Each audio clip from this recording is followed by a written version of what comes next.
Tas, ar ko mēs šovakar nodarbosimies, nepavisam nebūs parastas Bībeles studijas. Tā vietā es jūs iepazīstināšu ar šīs nedēļas nogales tēmu. Esmu jums pateicīgs par šo brīnišķīgo uzrakstu, lai kas arī būtu to veidojis. Pret mani citur parasti neizturas tik lieliski. Paldies!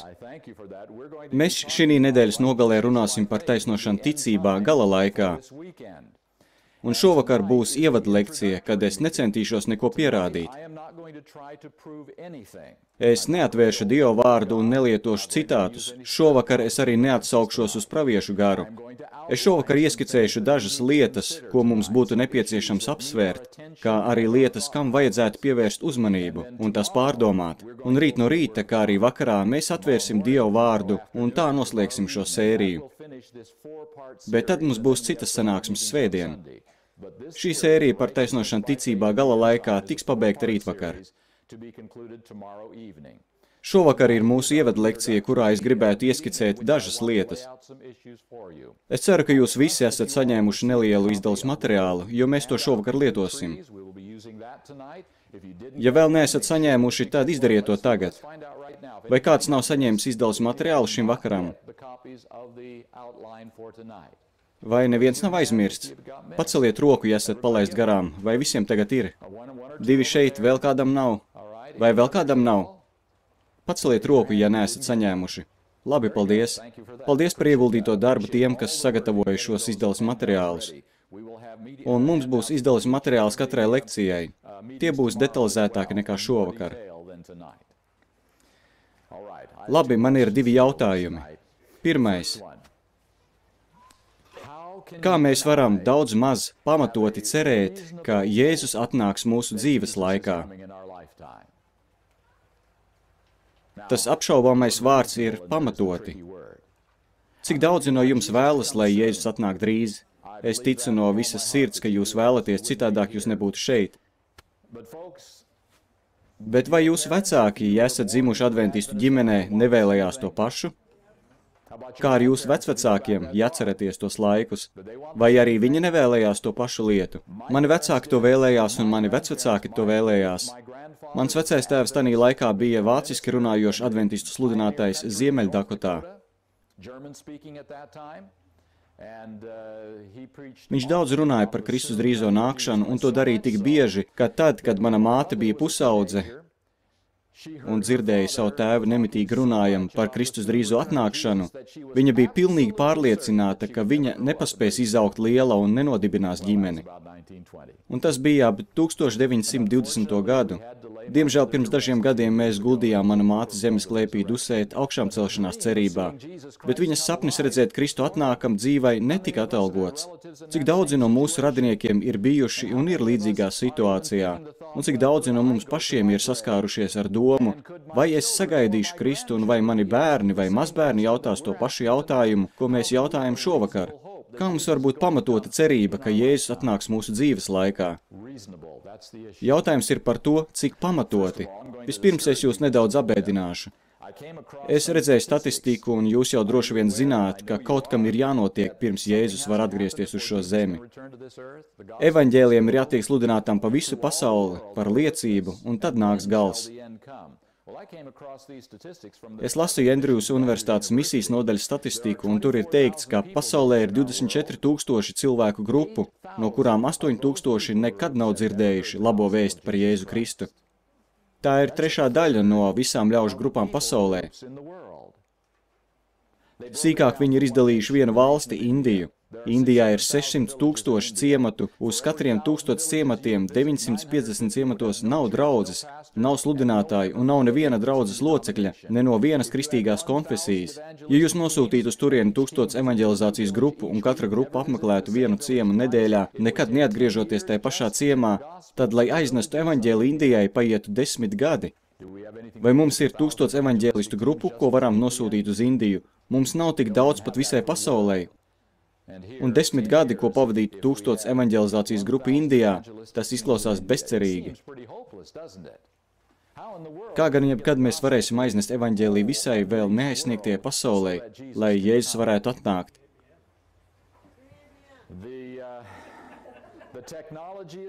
Tehnoloģijas mums ir, bet ne visiem ir TV uztvērējs.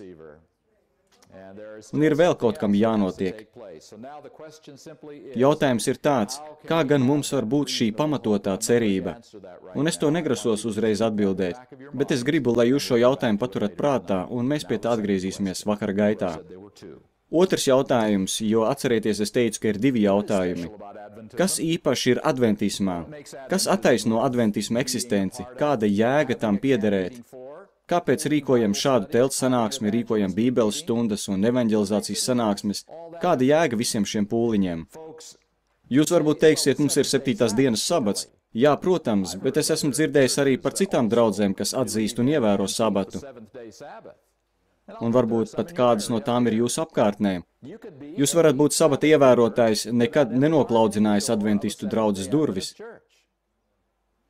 Tātad tā nav unikāla lieta. Un ja jūs caurskatāt mūsu doktrīnu sarakstu, daudzas mēs esam aizguvuši no citiem, jo mēs neesam ieviesuši ne kristību pagremdējot, ne domu par Kristus otru atnākšanu. Mēs to esam pārņēmuši no tiem, kas bija pirms mums. Kas tad 7. dienas adventismā ir unikāls un sevišķs? Un es jums likšu priekšā ko pavisam dīvainu. Tas noteikti jūs pārsteigs, jo to nekad vēl neesat dzirdējuši.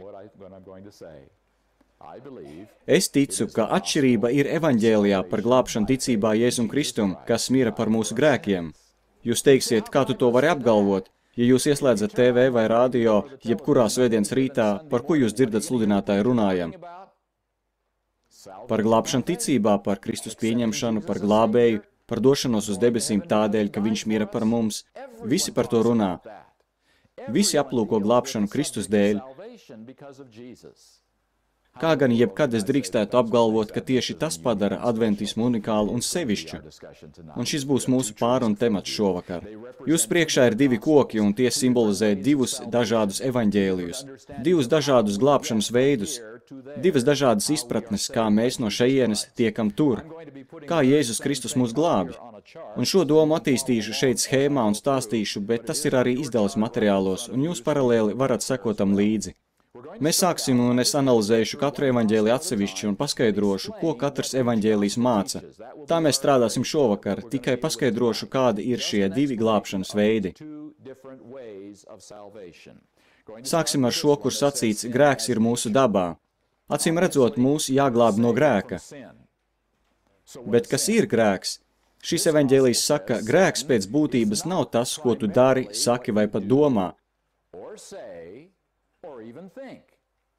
Nē, šis evaņģēlijs vēsta, ka grēks ir daudz dziļāks.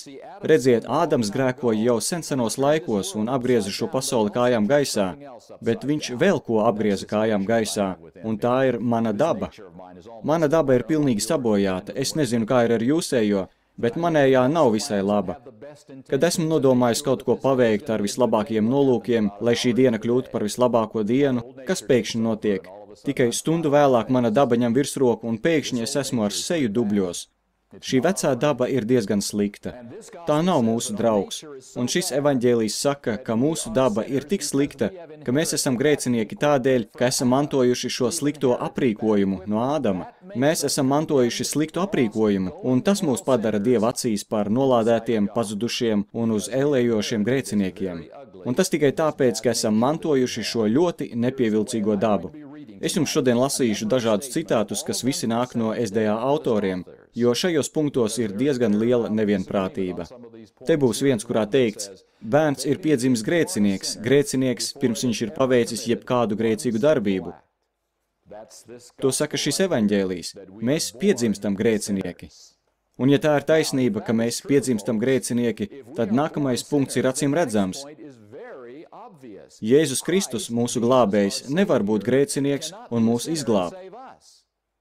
Ja grēks ir tas sliktais aprīkojums, ko es esmu mantojis, tad, ja Jēzus arī būtu mantojis šo slikto ekipējumu, tad viņš arī būtu grēcinieks un nevarētu nevienu izglābt. Tādēļ šis evaņģēlijs saka, ka Kristus ir pieņēmis nevainojamu dabu. Viņam nebija šī sliktā aprīkojuma. Viņam bija tas aprīkojums, kas bija Ādamam, kad tas tika radīts. Šie ir tie divi punkti, kas ir ļoti būtiski šim evaņģēlijam. Ļaujiet man izdarīt nelielu atkāpi, lai padarītu pilnīgi skaidru, ko šie punkti nozīmē. Pirmkārt, ja es esmu piedzimis grēcinieks, es savas dzimšanas brīdī esmu nosodīts manas dabas dēļ. Tad rodas jautājums, kad es vairs nebūšu nosodīts savas dabas dēļ, kad es vairs negrēkošu savas dabas dēļ. Te būs viens variants, kad tikšu kristīts. Vai mana vecā daba pazūd un es vairs negrēkoju savas vecās dabas dēļ? Nē, tā paliek, vai ne? Te ir vēl viens variants, nedaudz grūtāks, kad mēs nākotnē saņemsim zīmogu pirms žēlastības laika nobeiguma.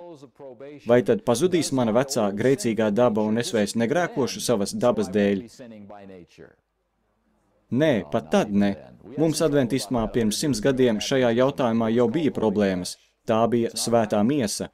Tas nav pareizi. Mums nekad nebūs svēta daba, esot šeit uz zemes. Kad mēs tiksim vaļā no savas grēcīgās dabas, kad Jēzus nāks, pilnīgi pareizi, un es sekundi ātrāk. Tagad ieklausieties. Pēc savas dabas es esmu grēcinieks, kam nepieciešama piedošana jau no dzimšanas brīža. Savas dabas dēļ arī pēc kristībām esmu grēcinieks, kam tikpat daudz ir nepieciešama piedošana. Arī pēc žēlastības laika noslēguma savas dabas dēļ esmu grēcinieks, kam ir nepieciešama piedošana līdz pat Kristus otrajai atnākšanai, un kam ir vajadzīga piedošana tikpat lielā mērā 1 sekundi pirms Kristus otrās atnākšanas, kā tas bija pirms es nācu pie Kristus, tādēļ, ka man ir tāda daba. To māca šis evaņģēlijs. Grēks ir automātisks sliktā aprīkojuma dēļ, kas ir manī. Tas ir šī evaņģēlija pirmais punkts. Grēks ir tikpat pašsaprotams kā elpošana. Tu nevari negrēkot, ja tu esi cilvēcīga būtne. Otrais punkts – Jēzus Kristus. Ziniet, jautājums nav par viņa dabu, bet gan, kā Jēzus tika kārdināts. Kā Ādams tika kārdināts? Kā Ādams un Ieva tika kārdināti ēdenes dārzā? Vai Sātans varēja staigāt pa dārzu un tiem tuvoties? Likumi bija ļoti stingri, vai ne? Viens koks, tas arī viss. Viens koks un viss, pat ne tikai dārzā, bet arī visā pasaulē, tikai tur Sātans viņiem varēja piekļūt. Kalifornijā, kur es dzīvoju, ir brīnišķīgi sarkankoki. Ceru, ka jums ir bijusi izdevība tos redzēt. Viņi saka, ka tur ir viens koks, kas ir visaugstākais sarkankoks. Un kā būtu, ja tas būtu vienīgais koks, caur ko šodien Sātans varētu piekļūt tev un man? Tas būtu visai jauki, vai ne? Es varētu teikt, jūs palieciet te un nebrauciet uz Kaliforniju. Tādi bija noteikumi ēdenes dārzā. Vai nojaušat, cik vienkārši bija Ādamam un Ievai negrēkot? Tikai vajadzēja uzcelt mūri apkārt šim kokam, uzcelt tik augstu, cik vien iespējams, lai pat neredzētu to koku. Tik vienkārši viņiem bija negrēkot ēdenes dārzā, jo Sātans nevarēja viņiem piekļūt nevienā citā vietā. Vai viss palika pa vecam pēc tam, kad viņi grēkoja? Kas notika ar šo kārdināšanas koku, caur ko Sātans varēja viņiem piekļūt? Tas pārcēlās uz viņu dabu. Tagad Sātans var mums piekļūt jebkurā laikā, jebkurā vietā, vienalga, vai mēs pieceļamies no rīta vai apguļamies naktī. Tādēļ, ka Ādams izdarīja izvēli, tagad Sātanam ir likumīga pieeja mums, un mums ir kritusi daba. Labi, jautājums ir, kādā veidā Kristus tika kārdināts? Kā Ādams vai kā es un tu? Šis evaņģēlijs stāsta, ka tā kā Ādams un ne tā kā tu un es. Šis evaņģēlijs saka, ka Kristum nebija kārdinājumi būt dusmīgam, viņam nebija kārdinājumi būt nepacietīgam, viņam nebija kārdinājumi būt lepnam, viņam nebija kārdinājumi būt patmīlīgam, viņam nebija kārdinājumi pārēsties. Viņš netika kārdināts tajās daudzajās lietās, kurās tiekam kārdināti mēs, jo viņam nebija tā daba, kas ir man. Nekas viņu nepamudināja no iekšienes. Vienīgais veids, kā viņš tika kārdināts, bija no ārpuses, kā Ādams un Ieva. Sātans varēja piekļūt viņam un pievilt viņu no ārpuses. Šis evaņģēlijs saka, ka Kristus tika kārdināts pamatā 3 reizes. Tuksnesī, Ģedzemanē, pie krusta. Un katru reizi viņš izgāja, lai tiktu kārdināts. Viņš bija ārā, un Sātans viņu kārdināja, un katrā gadījumā viņš atgriezās. Tātad Jēzus Kristus tika kārdināts ārēji, ne no iekšpuses. Viņš netika kārdināts tā, kā mēs tiekam kārdināti. Šis evaņģēlijs to deklarē ļoti skaidri. Viņam bija cita daba. Šie 2 punkti ir ļoti svarīgi. Grēks ir tikpat dabīgs kā elpošana, un Kristus netika kārdināts tā, kā mēs tiekam kārdināti. Atcerieties, šis evaņģēlijs, ko es jums izklāstu, ir ļoti konsekvents no priekšnosacījumiem līdz pat secinājumiem. Un tagad mēs esam nonākuši pie šī evaņģēlija 3. punkta. Taisnošana nozīmē piedošanu. Un tā es iegūstu glābšanu. Un jautājums ir tāds, kā taisnošana strādā un kā tā darbojas mūsos. Labi, man ir nepieciešama piedošana. Tātad man Jēzus Kristus piedod, kad es ticu viņam. Un jūs varbūt jautāsiet, bet kā tad ir ar svētošanu? Vai tur ir arī kaut kas teikts par svētošanu? Šis evaņģēlijs saka, nē, tas nav vajadzīgs glābšanai. Tu esi glābts tikai ar taisnošanu vien, un svētošana nāk vēlāk kā tās rezultāts. Tas notiks, bet tā nav daļa no glābšanas procesa, ko tu dari, lai tiktu glābts, kas savukārt ir pieņemt Jēzu Kristu kā savu glābēju, un tu esi taisnots un tev ir piedots. Tā ir glābšana, bet svētošana ir tās rezultāts. Labi, kas notiek ar šo te procesu taisnošanu? Redziet, tas ir ļoti vienkāršs evaņģēlijs, ko es jums izklāstu, ļoti vienkārši. Ir tikai viens ceļš, kā tikt glābtam, pieņemt Jēzu Kristu kā savu glābēju. Ejam tālāk, vai tu vari pazust pēc tam, kad esi viņu pieņēmis? Piemēram, pēc tam, kad tu esi pieņēmis Jēzu Kristu par savu glābēju, tu secini, ka nevari pabarot savu ģimeni, ja slēdz savu veikalu vienu dienu nedēļā. Un tev jātur tas veikals atvērts sabatos. Un tā tu atver veikalu sabatā un turpini strādāt. Katru sabatu tas ir atvērts. Rodas jautājums, vai tas tevi pazudina, vai tu esi nosodīts, vai tu tagad esi grēcinieks šī iemesla dēļ, vai arī vēl joprojām esi glābts, vai tev ir glābjošās attiecības ar Jēzu Kristu.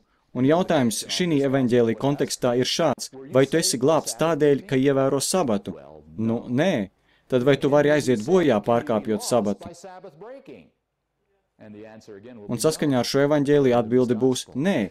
Ja tu nevari tikt ar to glābts, tad tu nevari to nedarot iet pazušanā. Piemēram, tu nevari atļauties maksāt 10%, 10%, tas ir par daudz. Tev kaut kā ir jāpabaro sava ģimene. Un tu nedod kungam 10%. Maliahijas grāmatā tas ir nosaukts par kunga aplaupīšanu. Bet vai 10. tevi glābj? Nē.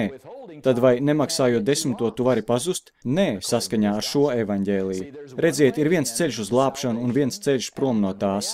Vienīgais ceļš uz glābšanu ir pieņemt Jēzu Kristu par savu glābēju, un vienīgais ceļš prom no glābšanas ir atraidot Jēzu Kristu kā savu glābēju, uzgriežot viņam muguru un sakot, ka negribat viņu vairs savā dzīvē, un tad tu esi pazudis, bet pa vidu tam tu vēl joprojām esi glābts.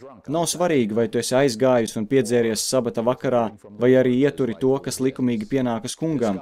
Šis evaņģēlijs saka, tu nevari pazust, ja tev ir nepilnīga svētošana, jo ne jau tā tevi glābi. Tu nevari pazust, ja svētošana tā īsti nedarbojas. Šeit tas ir dažādi pateikts pavisam nesenos izteicienos. Ja tu esi pieņēmis viņu, tu nepazudīsi, pat ja tu nenožēlosi kādu konkrētu grēku. Tu vari pazust tikai tad, ja ilgstoši un sistemātiski pagriez muguru Dievam. Cits to izteicis šādi. Darīšana vai ticēšana nepareizi nebūtu neietver Jēzus noraidīšanu. Tas nozīmē, ka pat ja tu apzināti dari kaut ko nepareizi, tas vēl nenozīmē, ka tu atraidi Jēzu. Tu vēl joprojām seko Jēzum, kaut arī tu savā sirdī apzinies, ka tas, ko tu dari, nav pareizi.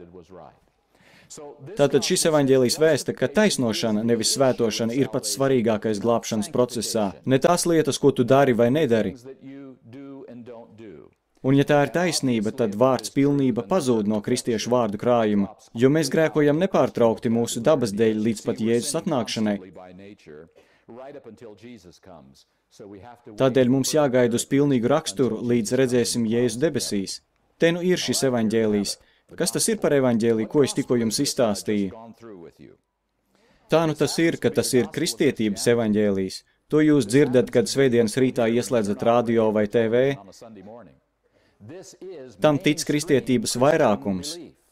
Tas jau nav nekas jauns, tas nu jau būs pazīstams 17 gadsimtus. Tās ir ortodoksālās pamatplūsmas kristietības glābšanas evaņģēlijā.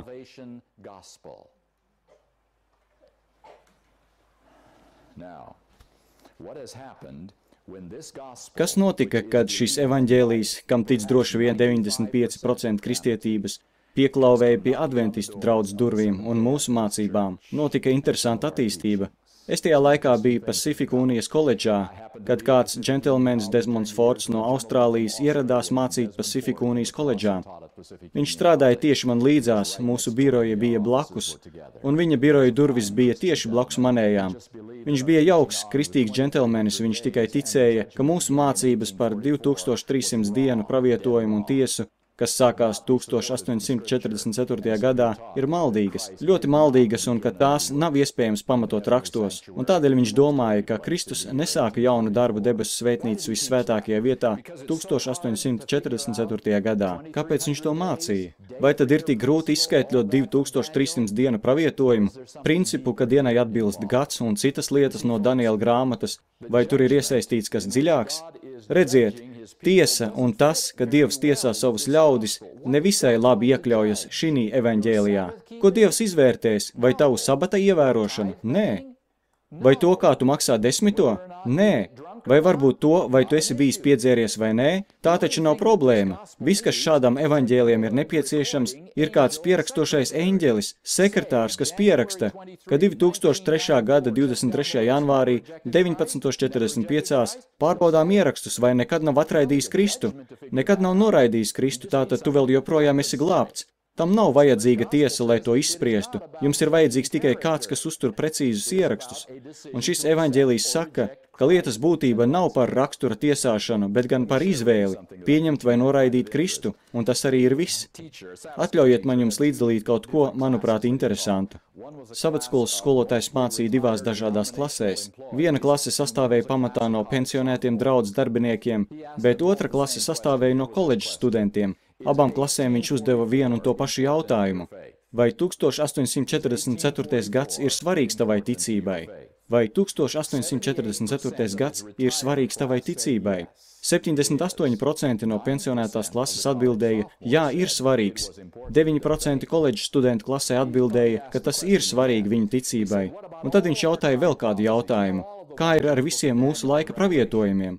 Nu tie, kas ir Daniela un atklāsmes grāmatās par 1200 dienām un tā tālāk. Šoreiz 65% no vecākiem ļaudīm atbildēja, ka tie viņiem ir svarīgi, bet 95% jauno cilvēku teica, es citēju, draudzē vajadzētu beigt pierādīt visus laika pravietojumus kopumā un pievērst uzmanību lielākiem un svarīgākiem jautājumiem. Ko tas nozīmē? Vai tie ir dumpīgie jaunieši, kas grib iznīcināt draudzi? Nē, īstenībā notiek kaut kas ļoti vienkārši. Jaunieši uzdod jautājumus, ko mēs, vecāki ļaudis, vairs nejautājam, jo mēs jau šo taciņu esam staigājuši. Un ir labi un ir slikti paradumi. Labi paradumi, piemēram, ir katru sabatu iet uz draudzi, un tas ir ļoti labi. Maksāt regulāri 10, tas ir labs paradums, ko darīt. Bet redziet, kad mēs to esam darījuši kādu laiku, mēs to sākam darīt automātiski, vai ne? Mēs to darām tādēļ, ka mēs to vienmēr tā esam darījuši. Mēs nekad to neesam darījuši citādāk. Un mēs neuzdodam jautājumus, ko uzdod jaunākā paudze. Redziet, viņi vēl nav izveidojuši šos paradumus. Un viņi uzdod jautājumu, vai tas ir svarīgi manai glābšanai, vai tam ir kāda nozīme, vai tam ir kāda saistība ar manu mūžīgo glābšanu vai pazušanu. Kad viņi nepārtraukti dzird par 2300 dienām un to, kā mācīti vīri diskutē un saka, mēs ticam, un tas ir mūsu pamatmācības 27 punktos, bet ziniet, tam nav nekāda sakara ar mūsu glābšanu. Tas faktiski nav glābšanas jautājums, tas ir teorētisks jautājums, tam nav nekāda sakara ar glābšanu. Kad mūsu jaunieši to dzird atkal un atkal, viņi saprot teikto, viņi saprot un saka, kāpēc man jānodarbojas ar nesvarīgiem jautājumiem? Ieklausīties vēlreiz šajos vārdos. Draudzei vajadzētu beigt pierādīt pravietojumus un pievērsties lielākiem un svarīgākiem jautājumiem. Nodarbosimies ar svarīgām lietām un netērēsim laiku nesvarīgām lietām, bet virzīsimies uz priekšu. Vai jūs domājat, ka tas beidzās ar to, ka Desmonds Fords zaudēja tiesības mācīt adventistu draudzē? Šeit kāda pavisam svaiga grāmata. Vai adventistu doktrīna par svētnīcas šķīstīšanu un izmeklēšanas tiesu izkropļo, grauj un ir pretrunā ar vienīgo un īsto jaunās derības žēlastības evaņģēliju? Un atbilde ir, jā, tiesa izkropļo un grauj žēlastības evaņģēliju. Jūs varat ticēt vienam vai otram, bet jūs nevarat ticēt abiem. Labi, šeit ir tiesa ar jautājuma zīmi. Vai tiešām tiesa sākās 1844. gadā? Un kā tad ir ar Elenu Vaitu? Kā ir ar Elenu Vaitu? Ļaujiet man izlasīt, ko kāds darbinieks raksta uz Andrews universitāti. Kā lai mēs noturam pusauģus savienībā ar Kristu? Pirmkārt, padziļinātās vēstīs jauniešiem un citos darbos, lielos vilcienos nav ne drupatiņas no evaņģēlija. Otrakārt, pārstājiet publicēt Ceļš pie Kristus, kas vienkārši ir vēl viens mēģinājums ar darbiem aizstāt evaņģēliju.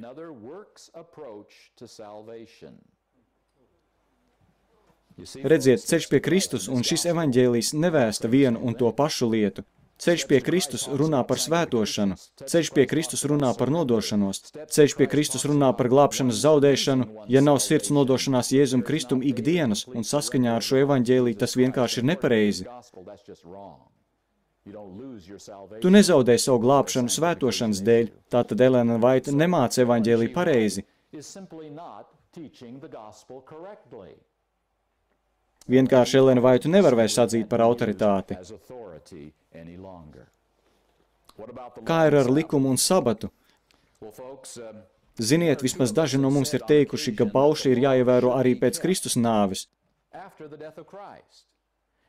Un tad mūsu kristiešu draugi saka, pagaidiet, mēs taču grēkojam visu laiku, un vai Bībelē nav teikts, ka grēks ir likuma pārkāpums?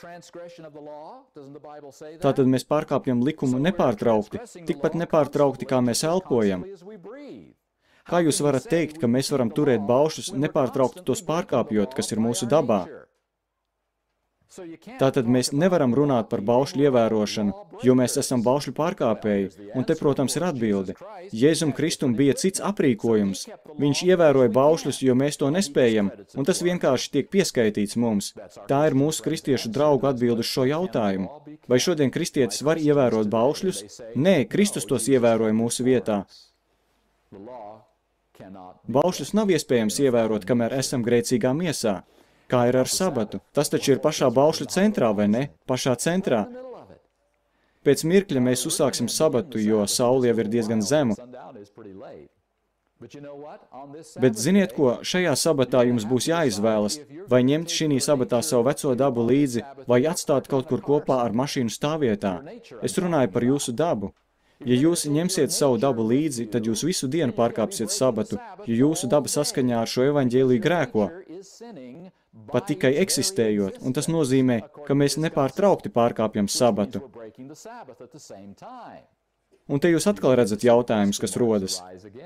Kāpēc, lai mēs tik ļoti satrauktos par sabatu? Es nesen izlasīju šo nelielo citātu, ko kāds iesūtīja Adventist Review. Pārāk ilgi mums ir mācīts, ka, lai tiktu glābti, mums ir jāievēro sabats un citas lietas, kas saistītas ar burta kalpību. Vai tā nav interesanta frāze? Sabats un citas lietas, kas saistītas ar burta kalpību. Un tā mēs nonākam pie šīm problēmām, un jūs jau zināt, kas tās ir. Tās izraisa ļoti dzīvas diskusijas, vai ne? Vai veselīgs dzīvesveids tevi glābi? Protams, nē. Tad kāpēc vispār par to satraukties? Kāpēc, lai tu neēstu, ko tu gribi ēst, un es ēdīšu, ko es gribu ēst, un mēs dzīvosim savu dzīvi, cik labi vien spējam, atceroties, ka Jēzus Kristus mūs izglābs, taisnojot un nevis ar veselīgu dzīvesveidu vai svētošanu?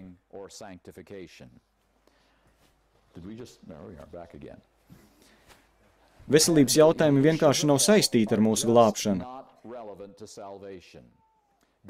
Kāds rakstījis, ka Dieva glābšanas plāns mums ir tik ekstravagants, tik visaptverošs, ka to nav iespējams samazināt vai aizēnot ar to, ko mēs ēdam, dzeram vai ko valkājam.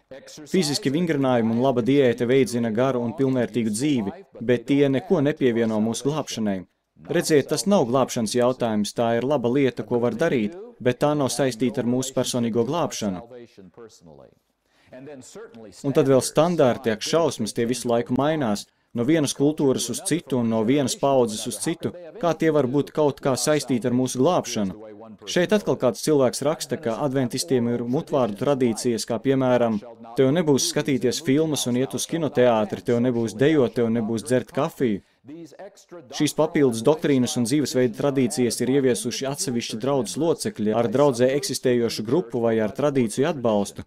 Šie dažādie standarti nav uz Bībeli pamatoti, bet tos ir ieviesuši indivīdi. Kāds cits raksta šādi.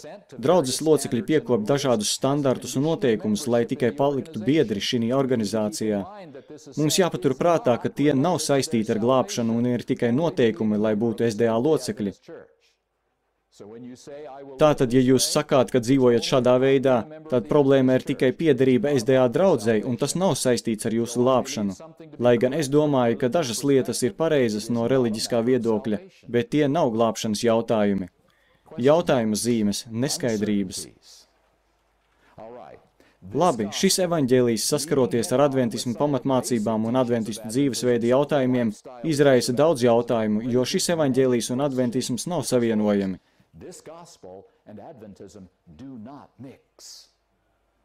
Tas nav tas pats, tie nesadaras, tie ir pretēji viens otram.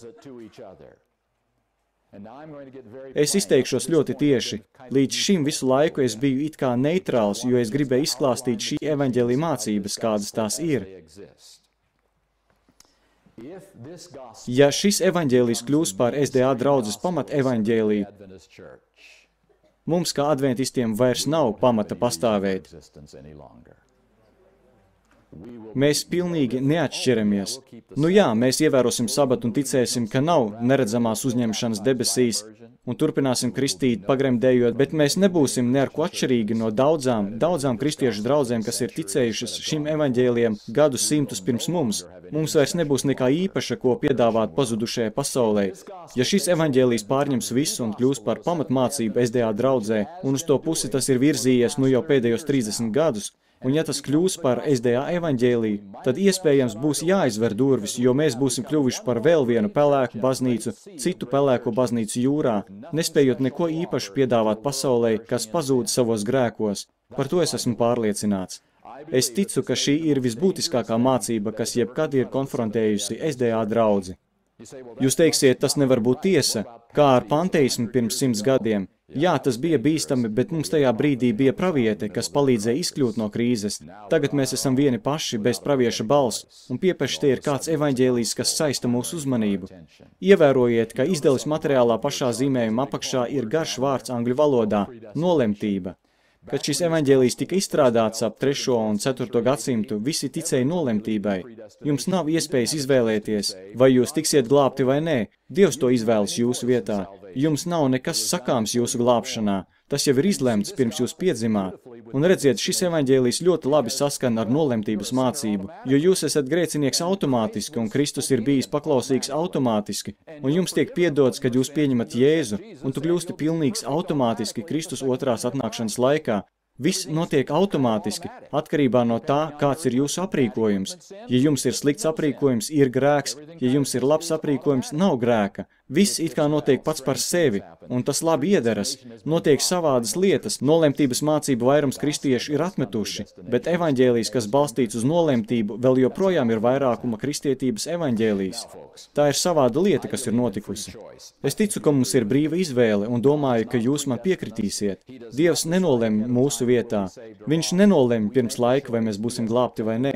Mēs izdarām izvēli, un viņš aizsargā šīs tiesības mūsu labā. Brīvā izvēle ir viena no visdārgākajām dāvanām, ko Dievs jebkad ir devis cilvēkiem. Jēzus Kristus ir miris pie krusta, lai aizsargātu tavas tiesības izvēlēties, pat būt pret viņu, ja tu tā vēlies. Viņš ir aizsargājis šīs tiesības, brīvu izvēli. Uz brīvu izvēli balstītais evaņģēlijs no apakšas līdz augšai ir pavisam cits evaņģēlijs. Kā Elena Vaitereiz teica, kā cilvēki kļūdās, sākot ar nepareiziem priekšnosacījumiem un tad darot visu, lai padarītu šo kļūdu par patiesību. Sāc ar nepareizu priekšnosacījumu, un viss nākamais būs nepareizs. Šeit, es ticu, ir priekšnosacījums, un rītā es jums paskaidrošu, kāpēc. Jā, mēs saņemam grēcīgu dabu piedzimstot, un šai grēcīgai dabai ir ļoti negatīva ietekme. Grēcīgā daba vada mūs dažādos nepareizos virzienos, bet es ticu, ka mēs neesam nosodīti, mēs nedodamies uz elli, mēs neesam pazuduši tādēļ, ka esam piedzimuši nepareizā vietā un ka mums ir grēcīga miesa, mantota no mūsu vecākiem līdz pat Ādamam. Es ticu, ka grēks ir izvēle, ko mēs visi izdarām. Mūsu brīvās gribas izvēle tad, kad mēs zinām atšķirības starp labu un ļaunu, bet es izvēlos teikt, Dievs, es gribu to darīt pēc sava prāta, man nepatīk tavs ceļš. Es ticu, ka tieši tas ir grēks, brīvas gribas izvēle. Ejam tālāk. Starp citu, es līdzdalīšu vēl kādu nelielu vēstuli. Jau vairākus mēnešus es mēģinu saprast, ko es pieņemu par patiesību, kas mani noveda pie miegainās attieksmes pret uzvaru manā dzīvē. Tagad man ir skaidrs, ka es pārpratu, kas ir grēks. Es vienmēr sapratu, ka man ir vajadzīga uzvara, bet arī pašā laikā es to uzskatīju par neiespējamu, jo domāju, ka grēks ir stāvoklis. Kā tu vari uzvarēt stāvokli? Tu tajā esi. Tu neko nevari izdarīt tam, kas tu esi. Un ja grēks ir tas, kas tu esi, tad tas nu ir tas. Otrais punkts. Ja grēks ir izvēle, ja grēks ir mūsu izvēle, tad Jēzus var piedzimt cilvēku ģimenē, pieņemot cilvēcisko mantojumu un pieņemot kritušo dabu, un nebūt grēcinieks tādēļ, ka viņš nekad nepakļāvās šai dabai, nekad neizvēlējās sekot šai dabai. Šis evaņģēlijs vēsta, ka Jēzus pieņem grēcīgo dabu, un vēl vairāk tas vēsta, ka viņš tika kārdināts tāpat kā mēs.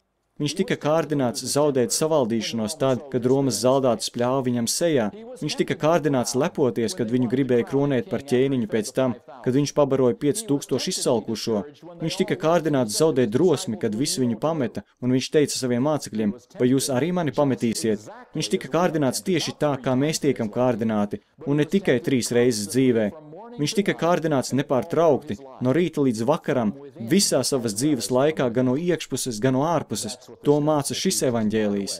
Starp citu, ja pirmajam evaņģēlijam ir taisnība, kas teica, ka Kristus nav pieņēmis mūsu dabu, tad jums ir tikai 2 iespējas. Padomājiet par to uzmanīgi. Ja pirmajam evaņģēlijam ir taisnība, pirmā iespēja ir, Dievs prasa no manis un tevis vairāk nekā viņš prasīja no Kristus. Viņš prasa tev un man uzvarēt grēku kritušā miesā, tanī pašā laikā atbrīvojot savu dēlu no šīs kritušās dabas. Tātad viņš prasa neiespējami daudz no tevis un manis. Es neesmu īpaši sajūsmināts par šo ideju, nezinu kā jūs. Un tad ir vēl viena iespēja. Viņš no mums to arī nemaz neprasa. Viņš neprasa no Kristus uzvarēt grēku grēcīgā miesā, tad viņš man to arī neprasa, un viņš par to parūpēsies, atnākot 2. reizi. Ja pirmajam evaņģēlijam ir taisnība, ir tikai šīs 2 iespējas. Vai nu viņš prasa no tevis vairāk kā no Kristus, vai arī viņš neprasa no tevis to vispār. Es ticu, ka Jēzus Kristus pieņēma mūsu dabu.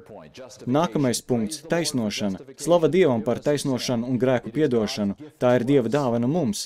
Bet šis evaņģēlijs vēsta, ka svētošanai arī ir izšķiroša nozīme, Dievam mūs glābjot. Tas nav kāds pēcgrūdiens, tas nav evaņģēlija pielikums, tā ir daļa no tā, kā Dievs mūs glābi. Atļaujiet man to ilustrēt. Kāds nāk uz baznīcu, slavēdams Dievu par piedotiem grēkiem un slavēdams Dievu par jaunpiedzimšanas piedzīvojumu, un jūs izlemjat pēc baznīcas pavadīt šo personu mājās, bet, kad jūs esat iekāpuši mašīnā, jūs viņu ieraugāt kliedzamu uz savu sievu un bērniem, un jūs braucat ar viņu mājās, taču, kad viņš izkāp no mašīnas, viņš pats sit savus ģimenes locekļus. Kā jums šķiet, vai šeit nav kaut kas nepareizi? Vai ar šo svētošanu viss ir kārtībā? Bet tagad pagriezīsim šo stāstu otrādi. Persona patiesi dzīvo krietnu kristiešu dzīvi, maksā 10, kārtīgi ievēro sabata dienu, nesit savu sievu un bērnus, bet šī persona nāk uz baznīcu bez prieka, bez laimes, bez miera un bez drošības par glābšanu. Kā jūs domājat, vai tur arī kaut kā nepietrūkst? Taisnošanas? Piedošanas? Redziet, īstenībā tam nav nozīmes, kuras no šīm daļām pietrūkst vai ne. Kaut kas nav kārtībā, ja pietrūkst taisnošanas. Kaut kas nav kārtībā, ja pietrūkst svētošanas. Tas ir kā 2 straumes okeānā, tam jāstrādā kopā, vai arī mēs piedzīvojam tādas parādības kā El Niño, kas visu sagrauj. Ja straumes plūst saskaņoti, tās sadarbojas. Tā, es ticu, notiek arī ar taisnošanu un svētošanu. Ļaujiet man vienā teikumā izdarīt kopsavilkumu par abiem šiem evaņģēlijiem. Pirmais evaņģēlijs vēsta, ka taisnošana ir 100% efektīva, un tā ir Dieva žēlastība. Toties svētošana nekad nevar būt 100% efektīva tik ilgi, kamēr mums ir grēcīgā daba. Mēs vienmēr būsim ar trūkumiem svētošanā. Mēs varam tikt svētoti 50%, mēs pat varam tikt svētoti 70%, bet mēs nekad nevaram būt 100% svētoti, jo svētošana jebkurā gadījumā ir gan mūsu, gan Dieva darbs. Taisnošana ir pilnīga, bet svētošana ir nepilnīga. Tas ir pirmais evaņģēlijs. Šis evaņģēlijs vēsta, jā, taisnošana ir Dieva glābjošais darbs, un tas ir 100% pilnīgs, un to nevar uzlabot. Bet kas veic svētošanu? Vai es sevi svētoju, vai Dievs veic svētošanu? Ja mēs patiešām ticām, ka Dievs pats veic svētošanu, un ne pusi es un pusi Dievs, ja Dievs veic svētošanu, vai Viņš mani var svētot tikpat pilnīgi, kā Viņš mūs taisno? Bet varbūt grēks ir nedaudz par smagu pat Dievam, un Viņš mani nespēja svētot pilnīgi. Grēks ir nedaudz par smagu Dievam, lai ar to tiktu galā. Es tam neticu. Es ticu, ka, ja Dievs var man piedot grēkus 100%, es ticu, ka Dievs var mani arī pārveidot 100%. Es ticu, ka Dievam ir tāds spēks. Es ticu, ka svētošana ir tāda pati dāvana kā taisnošana. Šis nu ir šo abu evaņģēliju atšķirības kodols. Pirmais tic, ka svētošana ir vienmēr nepilnīga, bet šis evaņģēlijs tic, ka Dievs var pilnīgi svētot, un tas atkal atdod atpakaļ kristiešu valodā vārdu pilnība, jo Dievs veic svētošanu, nevis es. Dievs pasniedz šo svētošanas un pilnības dāvanu, un viņa darbs ir pilnīgs. Es gribu jums līdzdalīt, ko esmu atradis par noderīgu. Varbūt tas noder arī jums.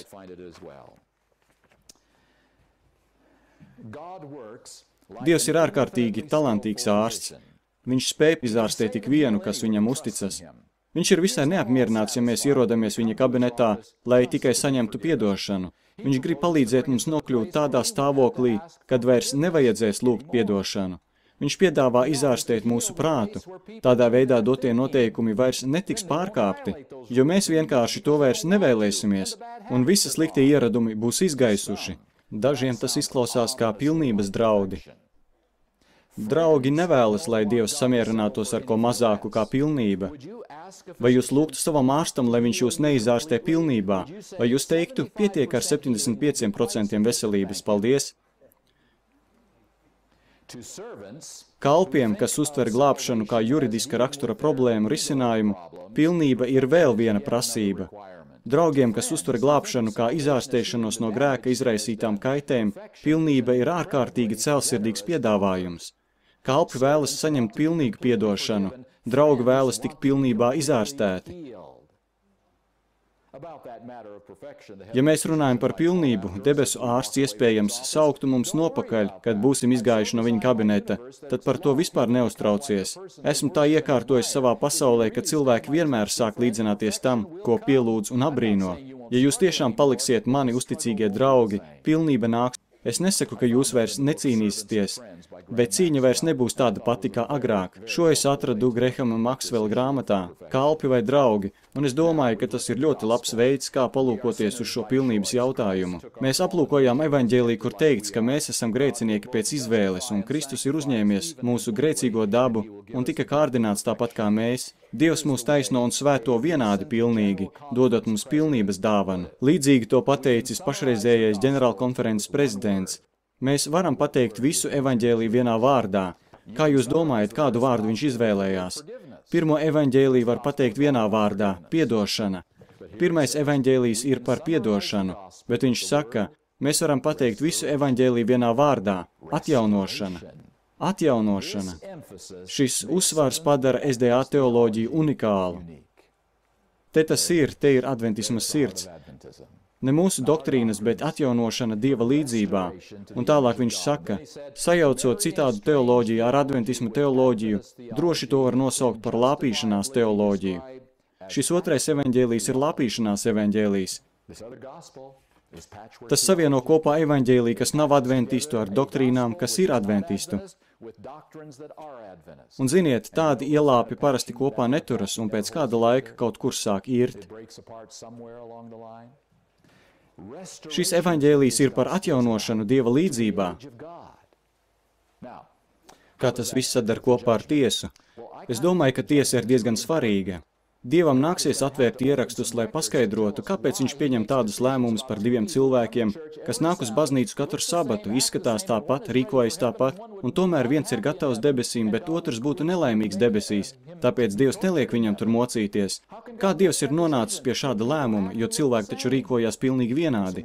Ir jāatver ieraksti, vai ne? Ir jāveic rakstura analīze un jāizmeklē motīvi un rīcība, kā arī jāpārbauda citas lietas. Vārdi, attieksme. Tiesa ir vienīgā iespēja, kā tas viss var tikt izskaidrots. Vai evaņģēlijs ir patiesi pieņemts, vai arī tā ir liekulība, un vai mēs neapgalvojam par sevi to, kas mēs neesam. Tādēļ tiesa šajā procesā kļūst ļoti būtiska. Un kā ar Elenu Vaitu? Nu, ziniet, Elena Vaita netika saņēmusi teoloģisku izglītību, un viņai plauktā nebija tik daudz teoloģisku grāmatu, kāda priekšrocība ir man.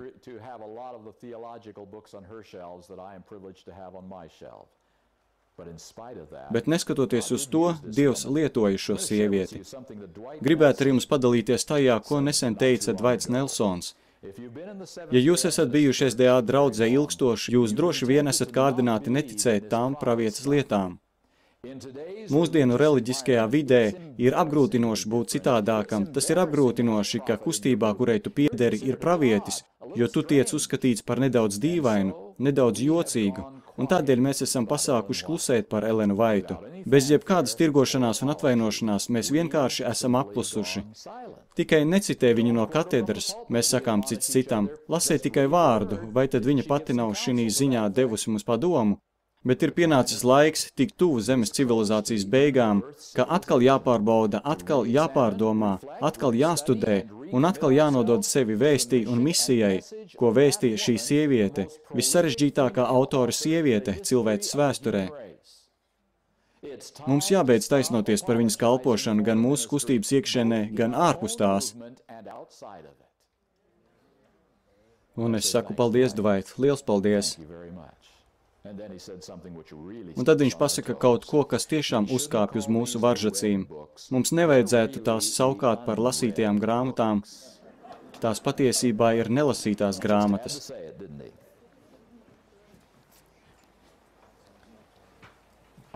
Es ticu, ka Elenai Vaitai ir nozīme mūsdienās.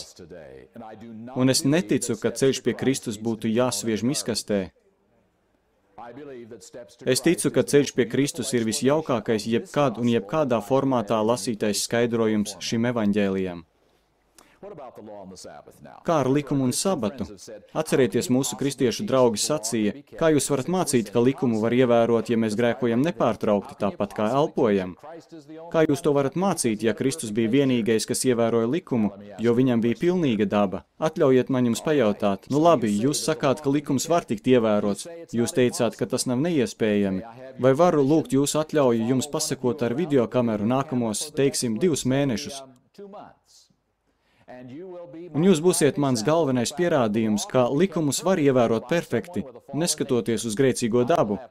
Man būs pierādījums, jo es būšu jums sekojis šos 2 mēnešus. Droši vien nebūtu daudzi, kas to vēlētos, vai ne? Nu tad, ļautiņi, kur ir pierādījumi, ja tu un es neesam nekāds pierādījums, ka cilvēki ar grēcīgu dabu var perfekti ievērot likumu? Kur ir pierādījums, ka likums var tikt ievērots? Jēzus Kristus. Jā, bet tas ir tikai tad, ja viņš ir pieņēmis mūsu grēcīgo dabu. Un kas būtu, ja viņš būtu pieņēmis pilnīgu, nekritušu dabu, kāda bija Ādamam? Kur ir pierādījums, ka kāds ar grēcīgu dabu, ka es varu ievērot likumu? Tādu pierādījumu nav. Neviens to nav paveicis. Tikai tad, ja Kristus ir pieņēmis grēcīgu dabu un ievērojis likumu, mēs varam droši un godīgi apgalvot, ka likumu var ievērot cilvēki ar kritušu dabu. Te ir pierādījums, ka mūsu mācība par baušļiem ir pareiza. Un, protams, sabats ir bauslības karoks, vai ne? Es nevaru pateikt, vai jūs iekārojat, bet es varu redzēt, kā jūs ievērojat sabatu. Un to pasaule redzēs beigu laikā. Redzēs tos, kas mīl Dieva baušļus un it sevišķi likuma centru, 7. dienas sabatu. Un nu mēs esam nonākuši pie šiem kutelīgiem jautājumiem koka augšpusē. Veselība un standarti. Es atkārtoju, veselības reforma jūs neglābs. Nu tad kāda jēga veselības reformai? Teiksim, jūs esat kādu pacēluši uz ielas un esat šo personu atbrīvojuši no alkohola un narkotikām. Viņš ir pārstājis dzert. Jūs viņam mācāt labus, veselīgus paradumus, un viņš tiem uzmanīgi seko. Vai zināt, kas notiks? Viņš dzīvos 7-9 gadus ilgāk nekā viņa kaimiņš. Tā ir statistika. Atbrīvojiet viņu, un tad šī persona nomirst. Un šī persona, kam jūs palīdzējāt, augšām ceļas nepareizajā augšām celšanā. Vai zināt, par kur es runāju? To, kas būs 1000 gadu beigās. Vai jūs šai personai esat ko labu paveikuši? Vai esat? Vai tā ir veselības reformas jēga? Atbrīvot personu no narkotikām, lai tā nodzīvotu papildus 7 gadus? Tas taču nav tā, vai ne? Veselības reforma ir tikai viena iemesla dēļ. Miesa un gars ir vienoti. Kas ietekmē miesu, ietekmē prātu, un kas ietekmē prātu, ietekmē miesu. Kas notiek, ja miesā viss ir sajucis to šausmīgo lietu dēļ, ko mēs tajā ievadām, un briesmīgo paradumu dēļ? Kur vēl būs sajukums? Prātā. Kur Dievs veic savu glābjošo darbu? Prātā. Labi. Tātad, ja persona nedzīvo veselīgi, bet jūs gribat, lai šī persona tiek glābta un ne tikai dzīvo par 7 gadiem ilgāk, tad jūs mēģināsiet uzlabot šīs personas veselību, vai ne tā? Tādā veidā Dievam pavērsies iespēja aizsniegt šīs personas prātu, lai viņu uzrunātu, lai pārliecinātu par grēku. Veselības reformai ir nozīme tajā, lai dotu Dievam iespēju, patiesu iespēju, labu iespēju aizsniegt un ietekmēt prātu un tā lēmumus. Tātad, vai tas ir svarīgi vai mazsvarīgi? Es teiktu, ka tas ir ļoti svarīgi. Nezinu, kā jūs. Un kā ir ar standartiem, tiem dažādiem draudz standartiem, par kuriem es teicu, ka tie nav svarīgi glābšanai? Tie, kas nav glābšanas jautājums, draudzes tradīcijas un tā tālāk. Ziniet, ir divas balsis, kas grib pievērst mūsu uzmanību – Dieva balss un Sātana balss.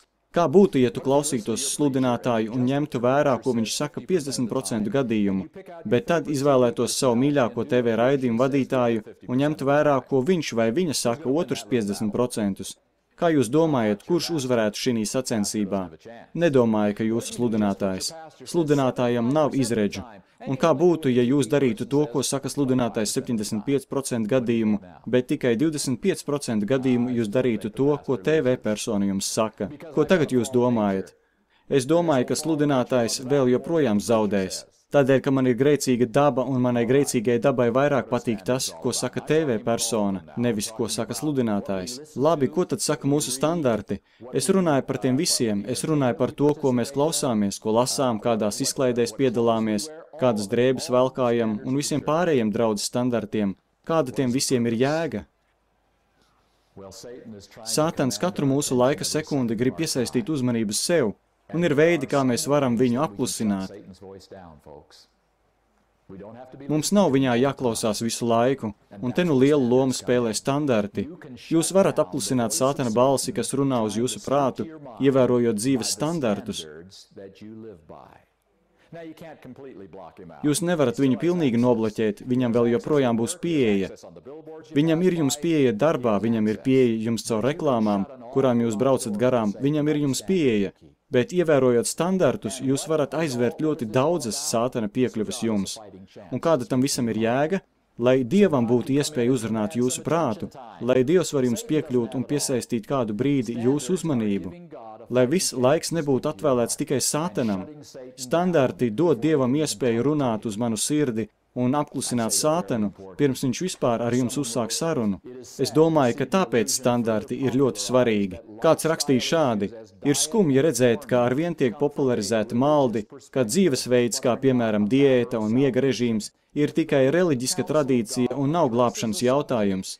Ja Dievs dod padomu par jebkuru tēmu rakstītā veidā, tad tam jābūt ar glābšanu saistītam jautājumam. Citādi Dievs to nebūtu skāris. Vai Dievs runā pa tukšo?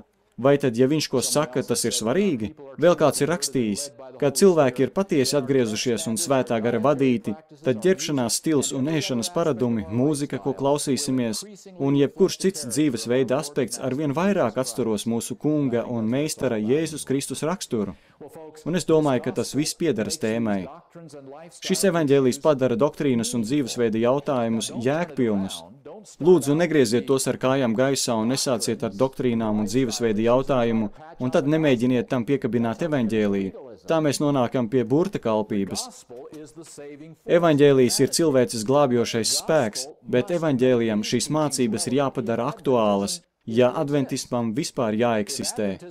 Ja adventismā ir kāda jēga, tad tur ir jābūt evaņģēlijam, kas ir savienojams ar tā doktrīnām un dzīvesveida mācībām. Šī iemesla dēļ es saku, ka šis te ir Sātana uzbrukuma mērķis šī paaudzē. Viņš iespējams necentīsies uzbrukt tā, lai jūs ticētu neredzamajai debesīs uzņemšanai. Viņš iespējams neuzbruks jautājumā, vai pēc nāves jūs dodaties uz debesīm. Viņš iespējams neuzbruks jautājumā par nepieciešamību tikt kristītiem zīdaiņu vecumā, jo jūs esat diezgan pārliecināti šajos jautājumos. Bet ja viņš tikai varētu izdzēst jūsu evaņģēliju, ja viņš tikai varētu to aizvietot ar citu evaņģēliju, ar evaņģēliju, kas saka, ka viss, kas tev ir jādara, ir tikai jātic uz Jēzu, bet vispārējais ir pilnīgi dabīgi, jums ir garantēta vieta debesīs. Ja tu tici Jēzum un tavi grēki piedoti, ja ar šo evaņģēliju aizvieto adventisma bībelisko evaņģēliju, viņam vajadzīga viena diena, un adventismam vairs nav nekādas jēgas pastāvēt. Tieši tādēļ pēdējos 30 gados šim evaņģēlijam tik spēcīgi uzbrūk, un mēs tanī dzīvojam jau kādus 3 gadu desmitus. Kāds sludinātājs rakstīja, vai es drīkstu izteikt savu pārsteigumu? Es esmu 91 gadu vecs, es pieņēmu adventas vēsti, kad man bija 14 gadi, un Dieva žēlstībā esmu tai palicis uzticīgs cauri šiem gadu desmitiem, bet man pat sapņos nerādījās tajos agrīnajos gados, kad es saskāros ar adventismu, ka piedzīvosim tādus laikus, pie kādiem esam nonākuši. Es tev jautāju, kur mēs dodamies, cik ilgi vēl tas vilksies, pirms mūsu kungs parādīsies. Šobrīd skan izmisis apjukuma sauciens no daudziem adventistiem visā pasaulē. Kāpēc lietas SDA draudzē ir tādas? Mēs vairs neesam tādi, kādi bijām pirms tam. Šodien ir cita veida adventisms, nekā tas bija tikai pirms 20 vai 30 gadiem. Kas radīja šo atšķirību? Tas ir evaņģēlijs. Pirmais evaņģēlijs, kristietības evaņģēlijs, nevairs tikai klauvē pie SDA durvīm, bet ir jau iesūcies dziļi tajā. Un mēs iespējams pat neapzināti esam sākuši tam ticēt savā dzīvē. Mums jāpārskata evaņģēlijs un jāpārdomā, ko tas vēsta. Šovakar es neko neesmu pierādījis, atcerieties, es neko neesmu jums mēģinājis pierādīt. Es tikai izklāstīju savu pārliecību un viedokli. Rītdien mēs iesim cauri šim evaņģēlijam punktu pa punktam, jo nav nekādas nozīmes tam, ko es saku. Nav svarīgi, kam es ticu, nav pat nozīmes tam, kāda ir mana dziļākā pārliecība. Ja šis evaņģēlijs nav 100% atrodams Bībelē, tad labāk atstāsim to. Un ja mēs ticēsim šim evaņģēlijam, tad iesaku to pamatot Bībelē. Kāpēc jūs tam ticat? Tātad rītdien mēs iesim cauri punktu pa punktam, to katru izanalizējot, balstoties uz Dievu vārdu, un es atstāšu izvēli jūsu ziņā, vai jūs tam ticat vai nē. Es nevaru izvēlēties jūsu vietā, es varu tikai pateikt, kam es ticu. Es domāju, ka šis jautājums, kādam evaņģēlijam mēs ticam, būs svarīgākais lēmums, ko mēs jebkad esam pieņēmuši savā adventismu pieredzē. Un es aicināšu veikt šo izvēli, kad mums būs sanāksmes rītdien. Un tagad atgriezīsimies pie pirmā jautājuma, vai atcerieties pirmo jautājumu? Sākumā mēs jautājām, kā mums var būt pamatota pārliecība, ka Jēzus atnāks mūsu dzīves laikā. Gribu atgriezties 1974. gadā, kad uz Adventist Review vāka ir uzraksts Pasaules līderi gadskārtējā sanāksmē uzrunā baznīcu. Un 1974. gadā viņi rakstīja, kad SDA paudze būs patiesi nobriedusi, lai parādītu, ko Dieva žēlstība spēj darīt, pēdējais brīdis visai pasaulē izvēlēties par vai pret Dievu vairs ilgi netiks kavēts. Interesants paziņojums, kad SDA paudze, viņi saka, un tie ir SDA pasaules vadītāji, kas šo paziņojumu iebalso gadskārtējā sanāksmē, kad SDA paudze būs patiesi nobriedusi, lai parādītu, ko Dieva žēlastība spēj darīt, pēdējais brīdis visai pasaulē izvēlēties par vai pret Dievu vairs ilgi netiks kavēts. Vai tā laika līderiem bija taisnība, vai arī viņi smagi kļūdījās, kad 1974. gadā par to balsoja un tas tika nopublicēts Adventist Review. Adventist Review redaktors uzskatīja, ka tam ir nepieciešams neliels paskaidrojums, un viņš rakstīja šādi. Šis aicinājums tika balstīts uz 3 uzskatiem. Pirmais, Kristus varēja atnākt pirms gadu desmitiem. Otrais, iemesls, kādēļ Kristus kavējās, ir cilvēkos, nevis Dievā. Trešais, kavēšanās turpināsies, līdz Dievam būs cilvēki, kas, uzticoties Jēzum, izveidos Jēzus raksturu un uz visiem laikiem noraidīs Sātana apsūdzību. ka Dievs ir nepatiesis, prasot cilvēkiem ievērot viņa baušļus. Kavēšanās turpināsies, līdz šis evaņģēlijs izveidos cilvēkus, kas dzīvo Kristum līdzīgu dzīvi. To tā laika mūsu līderi gribēja pateikt, citi saka, nē, tas nevarētu būt pareizi, jo Dievam ir nolikts laiks un viņš nāks, kad pulkstenis nostīs 12.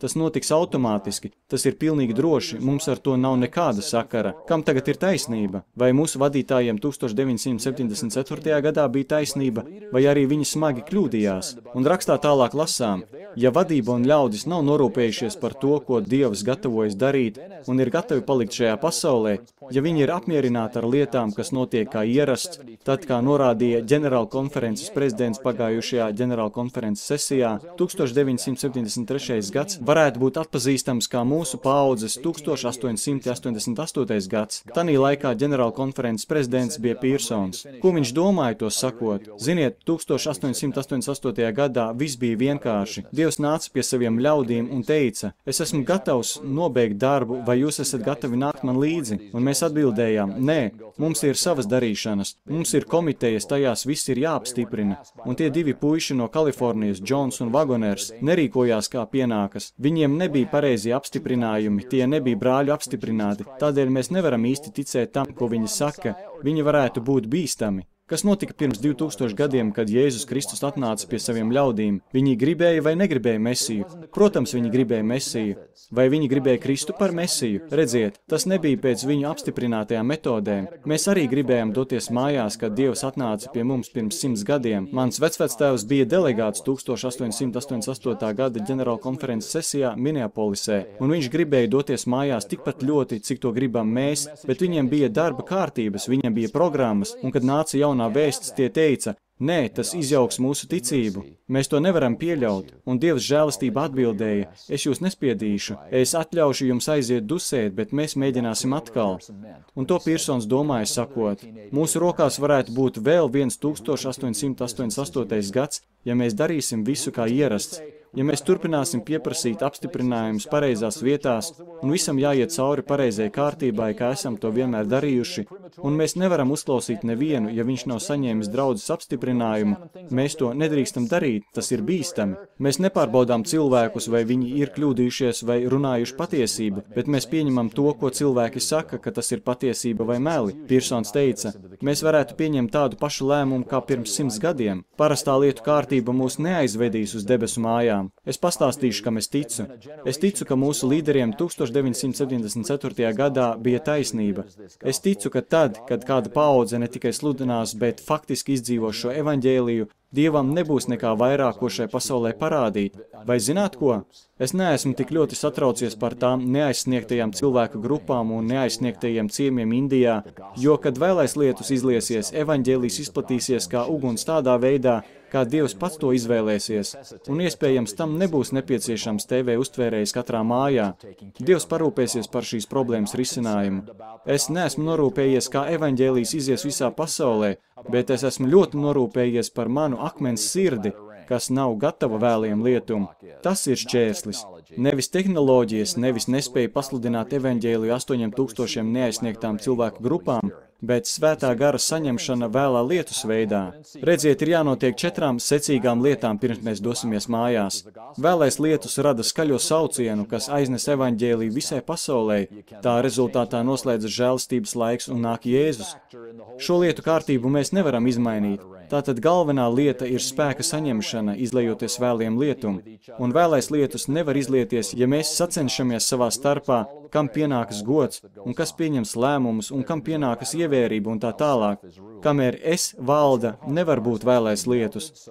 Mūsu vecajai sirdī ir jātiek pārkausētai, pakļautai un padotai 100% tam, ko Dievs ir teicis, jo tie visi ir glābšanas nosacījumi, ja reiz Dievs to ir teicis.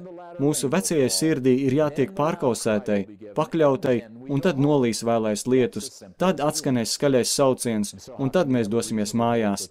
Tik vienkārši tas ir. Kā mums var būt pamatota cerība, ka tas notiks mūsu paaudzes laikā? Tikai tad, ja mēs esam nopietni un rūpējamies, lai svētais gars pārņem pilnīgu kontroli mūsu dzīvē. Un ar to es domāju pilnīgu kontroli, pilnīga nodošanās, pilnīga paklausība, lai jūs neviens nesamulsina attiecībā uz vārdu paklausība, jo tā nav burta kalpība, izņemot gadījumu, Ja jūs to darāt tādēļ, lai ko sasniegtu vai lai par kaut ko kļūtu, ja jūs to darāt tādēļ, ka Jēzus ir mainījis jūsu sirdi, tad tā ir taisnošana ticībā. Paklausība, nodošanās un pakļaušanās ir tas pamats, kādēļ mēs varam pārliecināti ticēt. Pirms beidzam es gribu jums vēl ko teikt. Man ir bijusi izdevība ceļot daudzās vietās, un es tikos ar daudzām dažādām draudzēm, mazām un lielām, un neesmu bijis nevienā vietā, kurā nav vismaz viens, varbūt 2, dažreiz 5, 10, 12 cilvēki, kas patiešām nopietni tic, ka Jēzus atnākšana notiks viņu dzīves laikā. Es neesmu bijis daudz vietās, kur tas ir 100%, bet es vēlētos, kaut tas tā būtu. Esmu arī bijis vietās, kur daži ļoti nopietni izturas pret vēlā lietu saņemšanu, un ja Dievs tos savedīs kopā no dažādām pasaules vietām, atrodot dažus tur, citus citur, kādus še un vēl kādus kaut kur, viņš ļoti ātri sapulcinās savu pēdējo paudzi. Es tā domāju, jo es redzu to notiekam, ceļojot apkārt un noturot šādas sanāksmes. Es domāju un redzu to notiekam. Es ticu, ka Dieva ļaudis to ņem nopietni. Nekādā gadījumā ne visi, jo tanīpat laikā adventismā arī vērojama liela vieglprātība un liekulība, bet ir īpaši ļaudis, kas nopietni izturas pret savu ticību un adventismu un evaņģēliju. Es ceru, ka šī paudze nepalaidīs garām iespēju, kā to diemžēl izdarīja mana vecvectēva paudze pirms 100 gadiem. Ir laiks doties mājās, un es gribu drīz nokļūt mājās. Es vairs neesmu 40 gadus vecs, kāds biju, kad šo vēsti sāku pētīt. Es kļūstu vecāks, kā arī jūs, un mums vairs nav tik daudz laika, lai spēlētos ar ticības lietām. Mums jākļūst nopietniem un ļoti drīz. Un tā tad 2 noslēdzošās domas. Jā, mums var būt pamatota cerība, ka Jēzus atnāks drīz. Jā. Un otra. Adventisma evaņģēlijs ir unikāls, tas ir kas īpašs, tas padara adventismu reālu, un mums ir jāzina, kāpēc tas tā ir, un jādzīvo pēc tā. Es noslēgšu šo sanāksmi ar lūgšanu, un parasti es lūdzu visus zemoties, bet šobrīd tas šķiet ir nedaudz neērti zāles un nelīdzenās zemes dēļ, tāpēc es lūgšu jūs piecelties kopīgai noslēguma lūgšanai.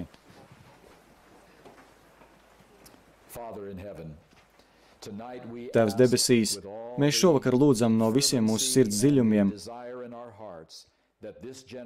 lai tu šai paudzei, kas šodien šeit esam, neļautu aiziet nebūtībā un negaidītu nākamo, kam būtu jānobeidz darbs. Es lūdzu, kungs, lai tavs svētais gars ienāk mūsu sirdīs un lai tur paveic visu nepieciešamo darbu, tīrot, kas ir tīrāms, un šķīstot, kas ir šķīstāms, izmainot mūsu attieksmi, motīvus un paradumus. Viss, kas nepieciešams, lai tiek paveikts tā, lai svētā gara lietus var tikt izlietas varenā veidā. To es lūdzu šovakar par ikvienu, lai tā ir mūsu dzīves izvēle, lai Jēzum Kristum nav skumji mums jāiet garām, atliekot to uz kādu citu laiku. Lai Jēzus Kristus varētu atzīt šo paudzi par savējo uz visiem laikiem, to es lūdzu viņa vārdā. Āmen.